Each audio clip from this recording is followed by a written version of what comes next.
Okay, today we're going to be talking about the Kawasaki ZX7 or ZXR 750, depending on which side of the Atlantic you're on. But before we get started, I just want to say a big thanks to everybody that has subscribed to the channel and has been watching our videos since we launched Wildcard Garage this spring. We're having a ton of fun, and if you want to keep up with what we're doing with these old bikes, please subscribe to the channel.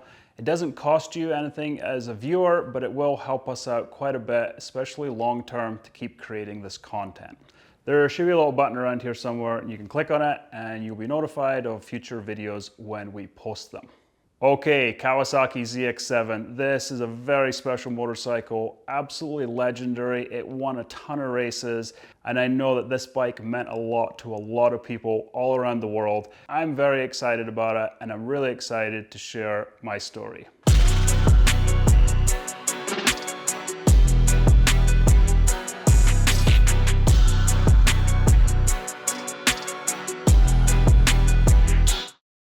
The year was 1992, and I was an 8-year-old motorcycle-obsessed kid living in Scotland. My big brother Raymond had recently started working and bought his first nice bike, a brand spanking new lime green and blue Kawasaki ZX-7 400. With its flashy paint job, air ducts, and the widest rear tire I'd ever seen, it was the absolute coolest thing in my little world. I remember just begging him to go for rides on the back, or to even just let me wash it. It was a different era back then, and my exposure to motorcycles was pretty limited to just monthly magazines, and every once in a while my brothers would take me to the racetrack, which was absolutely amazing. While Raymond's ZXR was a big deal in my little world, during the same period the ZXR was racking up wins and championships around the world. In 1992, John Reynolds beat Carl Fogarty, Jamie Whittam, Jeremy McWilliams and a few others to win the British Superbike Championship on a Team Green ZXR 750. John Reynolds was teammates with Brian Morrison, who was local to Kirkcaldy, the town I lived in. That same year in the US, Scott Russell won the AMA Superbike Championship on a Muzzy bike. In '93, Russell and Muzzy went international and went on to win the World Superbike Championship. While the ZXR was becoming quite the international superstar, unfortunately Raymond's relationship with the ZXR didn't have the same fairy tale ending. One Saturday afternoon on the Uchter Toll Road near Kirkcaldy, he crashed it. After a bit of hassle with a dealer, warranties, insurance, etc., the bike was ultimately traded in and replaced with a Yamaha FZR 600. While the FZR might have been a better bike, it wasn't green, it had a narrower rear tire, and in my little world, it just wasn't nearly as cool. Here we are, 33 years later, and I'm finally reunited with a ZXR.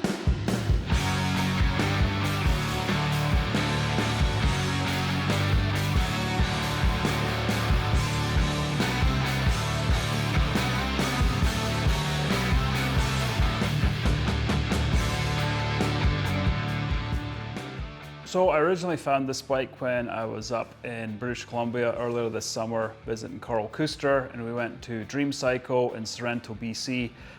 Mark at Dream Cycle had this bike in the shop and it instantly caught my eye, and we started chatting about purchasing it. Buying the bike in Canada was quite good because the exchange rate between the US dollar and the Canadian dollar is quite favorable at the moment. So went up there with the family on a camping trip and we brought the bike back. Getting the bike into the US was a little bit of an adventure. Okay, so we're headed back to the US. We picked up the ZX7 from Dream Cycle the other day, and now there's the part of crossing the border. So I'm a little bit kind of stressed on how this is going to go. From my initial research, it sounded like it was going to be a 2.5% import duty. But yesterday I talked to 2 different borders and I got a range of anywhere from no import duty to 30% tariff. I don't really love heading to a border with this big of a range of what it's going to cost, but we'll see. I don't know. It's a bit of a luck of the draw. You kind of never really know crossing borders. I'm British, a British passport. I've done a lot of traveling around the world, and I wouldn't say I've had issues at borders, but borders are kind of like the real deal. My wife here, Lisa, doesn't seem to think this is really any problem at all, and that you just cruise right through with motorcycle from Japan that's 25 years, 30 years old. But I, on the other hand, am a little bit stressed, so we'll see. Fingers crossed that the border guys and the customs guys are fans of 90s sport bikes like I am, and I think it's really cool. The ZX7 is coming back to the United States, and they're going to let me in, and they're not going to take too much money. But we'll see. How are you feeling? I'm super stressed. Very stressed about that. I think you're being a wussy. Hi, Canada. Okay, we made it through the border and it went awesome. I got pretty lucky in that the fact that this bike was an American bike. I didn't have any way to prove it, but it had a North American VIN and it had miles per hour clocks on it, which basically by default makes it an American bike. The border guy was kind of buying that, but then he had to go inside and he checked the VIN and he did confirm that it was a United States bike. So I was able to bring the bike into the US for no duties and no taxes. Figured out through this whole process is that if it was a Canadian bike, I would have to pay the current tariff for Japanese imports, which could be up to like 30%, but at the moment it's like changing all the time. So in hindsight, it might not be the best time to import motorcycles when there's a trade war going on. Nevertheless, it all worked out, and the Kawasaki is back in the US where it was originally brought to, and it's headed back to my place in Idaho, and I'm super pumped. Okay, so here it is. It's a 1992 Kawasaki ZX7 J2 model. So it's the street bike, so it has the dual seats on it. It doesn't have the single rear seat like what the K models had. K models were the more hopped up race version. They had an aluminum fuel tank, slightly different engine internals, and they had the really cool black seat on the back. This is the street model and it absolutely looks fantastic. Such a cool paint job. Apparently a lot of other people did like the paint job as well, because Kawasaki recently brought this very similar livery back on their 40th anniversary Ninja models. The J model first launched in 1991, and while everybody praised its good looks and it had all the latest tech with a perimeter aluminum frame and upside down forks, it did get a really bad rap for its suspension. Performance Bikes said it desperately needs better quality suspension. But it wasn't all bad. They did say it had near impeccable handling, excellent braking, and usable power. The term horny good looks pops up a lot of times in the article. It's pretty awesome. And after 12,000 miles, they did say that it was strong and reliable. So that's a good sign. Big thanks to Raymond for letting me use these magazines and for keeping them. I love reading these old British magazines. They have very candid remarks about the bikes and clearly written during a time when magazine sales paid the bills more than advertiser sales did. So kind of get the vibe that these guys didn't really care much what anybody had to say about it, and they were just giving their honest opinion on the bike. So pretty cool. I do believe some of the suspension shortcomings from the early J1 model were fixed on the J2. And then this one does have a remote reservoir shock, which I was led to believe is off of a K model. So might be slightly better, but yeah, it's also 30 something years old. So likely will need to be rebuilt before do anything too spicy on this bike. Okay, a bit about this specific bike. It's definitely not a museum quality bike, but it is relatively clean for its age, and it does run. I've ridden it a little bit. It seems to run relatively good. It does have a few things that need to be taken care of before we can really ride it. It needs to get new tires put on it. I really need to go through the brakes, the suspension, chain and sprockets, just a bunch of kind of little things like that. Also going to go through the bike and replace a bunch of hardware that's like a little bit corroded, put new bolts on, etc. Also a couple like small little brackets and things that need to be replaced. So it'll be good to go through it and give it a little bit of a new lease of life, make it a bit safer, more roadworthy again. So when I picked the bike up, it was lowered. So a previous owner had moved the forks and the triple clamps to lower the front end, and they'd also changed the rear ride height. So I did go through and make some adjustments there. It's probably pretty hard to see here, but the bike does have a really cool ride height adjuster on the rear shock. So you can adjust the ride height with that.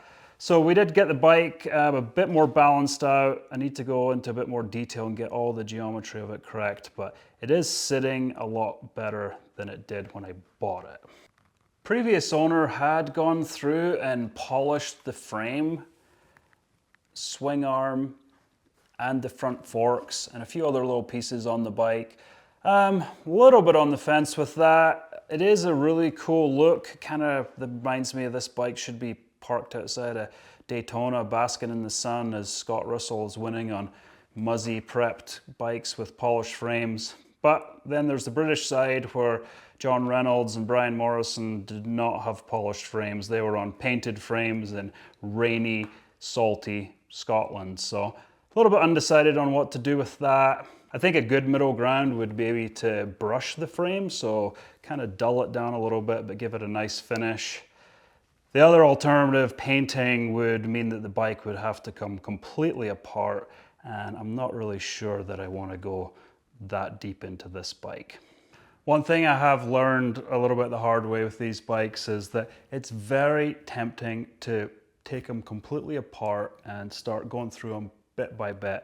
And while that's the only way to do a full restoration, it is very easy to end up with a garage full of parts that are relatively worthless and the bike is not rideable. So my strategy these days is that nothing is coming apart unless I have the time, parts, and motivation to put it back together within 48 hours. So that's what we're doing at the moment. I think it's a safer bet with my lifestyle and everything I've got going these days. So that's the plan for this bike. We'll go through, do brake lines, suspension, tires, fix a few things here and there. And unless the bike has to completely come apart for some reason, we're gonna leave it as a complete bike. Really excited about this bike. Not exactly sure what the future is gonna hold for it, but it's not going anywhere anytime soon. The goal is to get the bike safe and roadworthy and do some riding on it, get it back out there, and yeah, we'll see where we'll go from there. It's always tough on this. Do you do like a resto mod and put some like cool forks and different parts on it, or do you try to keep it original? Kind of always struggle with that, but one thing's for sure, I want to keep the bike for a while, have some fun with it. The bike means a lot to me, and I'm really excited to get it back out there, share it with some people, and yeah, just have a lot of fun. If you are interested in Kawasaki ZX7 history, there's a gentleman named Andy that's got a really cool tribute site for ZX7s, and he really breaks down all the history, the different models. He's got a bunch of different tips and tricks for these motorcycles. I don't know Andy, but thank you, Andy, for putting that together. It's a really great resource. I've spent quite a bit of time on there, so I'll put a link to that in the description. You can go check that out. Also found for race parts for these bikes, there's quite a few suppliers in the UK. So like Dunbar Engineering and some of those guys are selling some really nice parts for these bikes if you plan to go race one. Rodney Menke is building a very cool race version of this bike at the moment, and hopefully we'll be able to check that out here in the somewhat near future. As Kawasaki said, let the good times roll, and thank you so much for watching this video. Really appreciate it. Again, if you can subscribe, that would help us out a ton. And yeah, leave comments. I want to hear from you guys. ZX7, I know there's a lot of people with ZX7s and people that had ZX7s at different points through their life. So I'd love to hear from you guys. Leave us a comment or a like, subscribe. I hate saying that. I hate saying it, but it's kind of just part of the deal. Anyway, thank you so much, and we will see you on the next one.